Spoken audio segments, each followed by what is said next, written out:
এবং এটা বলছি, এনারা এই 4-5 জন বিজেপির যারা আছেন তারা প্রথম দিন থেকেই আমাদের সঙ্গে ছিলেন। যেমন কৌস্তব বাগচি, অগ্নিমিত্র পল এবং সজল ঘোষ, এরা টালা থানার সামনে বহু চেষ্টা করেছিল আমার মেয়ের দ্বিতীয় পোস্টমর্টম যাতে করা যায়। তখন তো আইনগত ব্যবস্থা নেওয়ার মতো ব্যবস্থা ছিল না অত রাত্রিবেলা, এবং যেভাবে যতটা হয় পুলিশকে বলে কয়ে চেষ্টা করেছিল, কিন্তু কিছু ব্যবস্থা করতে পারেনি। সন্দীপ ঘোষের জামিনের পর আপনার সাথে কি বৈঠক হয়েছে শুভেন্দু অধিকারী? তিনি এমনই দাবি করেছেন। হ্যাঁ, কথা হয়েছে।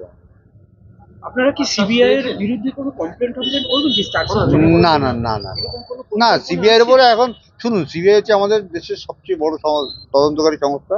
আশা করবো তারা ঠিকঠাক মতো আরো ভালো কাজ করে, তা ঠিক করে সাপ্লিমেন্টারি চার্জশিটটা দেবে। আস্থা কি হারাচ্ছেন কিছু?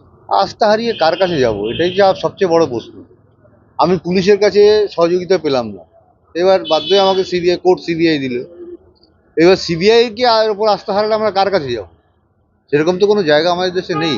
যদি থাকতো অবশ্যই সিবিআই কে বাদ দিয়ে অন্য কোনো সংস্থা হয়ে যেত। এতদিন অতিক্রম করার পর চার্জশিট জমা দিতে পারলো না, এটা একটা প্রভাব সিবিআই এর গাফিলতি, আর কি বলবো। চার্জশিট দিতে পারলো না সিবিআই, তার জন্য তো কালকে সিবিআই এর বিরুদ্ধে যতটা কথা বলা যায়, ছাত্ররা এবং আন্দোলনকারী যারা আছে তারা সবাই বলবে, এবং ভবিষ্যতে এই চাপটা সিবিআই এর উপরে বজায় রাখলে সিবিআই নিশ্চয়ই কাজ করবে।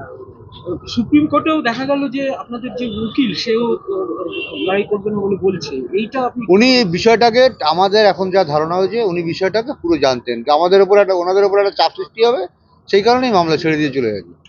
এখন আপনি কি মিছিলে যোগ দিতে যাচ্ছেন? হ্যাঁ, এখন তো মিছিল, আমার বাড়ির সামনে মিছিল, আমাকে যোগ দেবে। পরবর্তী সুপ্রিম কোর্টে আপনাদের কাকে অ্যাপয়েন্টমেন্ট করছেন? এখনো ফাইনাল নেই, কারণ ওটা অনেক দেরি আছে, আমরা চিন্তা ভাবনা করবো।